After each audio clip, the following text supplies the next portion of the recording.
Alrighty, welcome back everyone. Today is day 17. Today we will be reading Job 23, 24, and 25. Then Job spoke again. My complaint today is still a bitter one. I try hard not to groan out loud. If only I knew where to find God, I would go to his court. I would lay out my case and present my arguments. Then I would listen to his reply and understand what he says to me.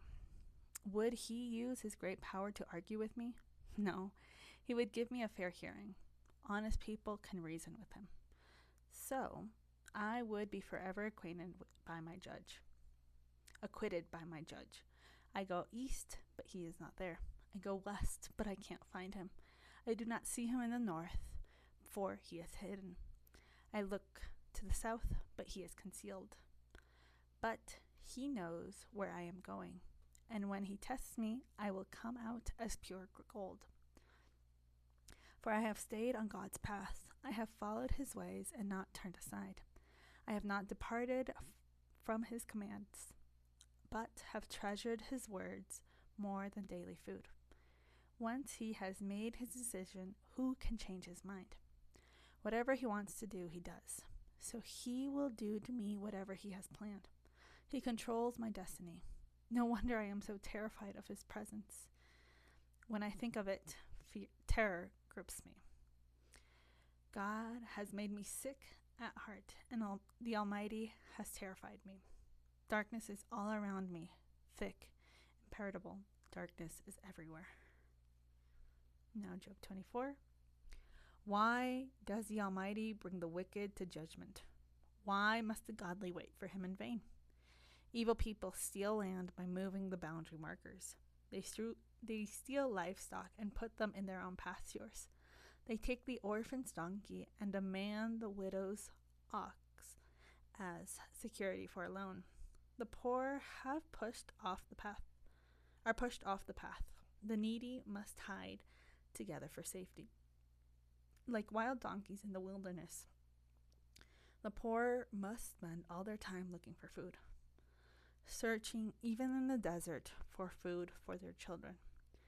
They harvest a field they do not own, and they glean in the vineyards of the wicked. All night they lie naked in the cold, without clothing or covering.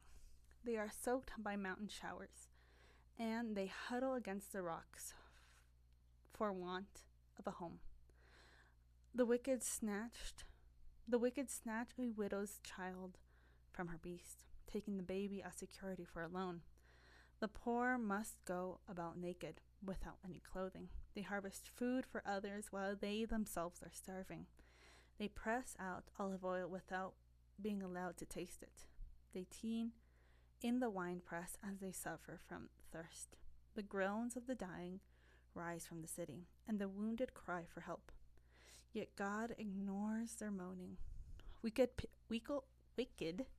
people rebel against the light. They refuse to acknowledge its ways or stay on its path. The murderer rises in the early dawn to kill the poor and the needy. At night he is a thief. The adulterer waits for the twilight, saying, "No one will see me then." He hides his face so no one will know him. Thieves break into houses at night and sleep in the daylight. They are not acquainted with the light.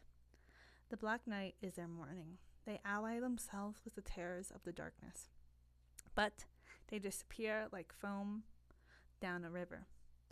Everything they own is cursed, and they are afraid to enter their own vineyards. The grave consumes sinners as a drought and heat consume snow. Their own mothers will forget them. Maggots will find them sweet to eat.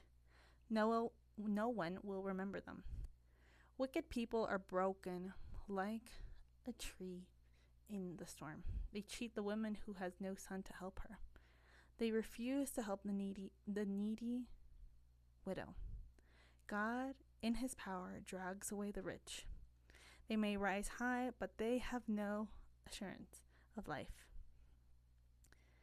They may be allowed to live in security, but God is always watching them. And though they are great now, In a moment they will be gone like all the others, cut off like heads of grain. Can anyone claim otherwise? Who can prove me wrong? Job 25.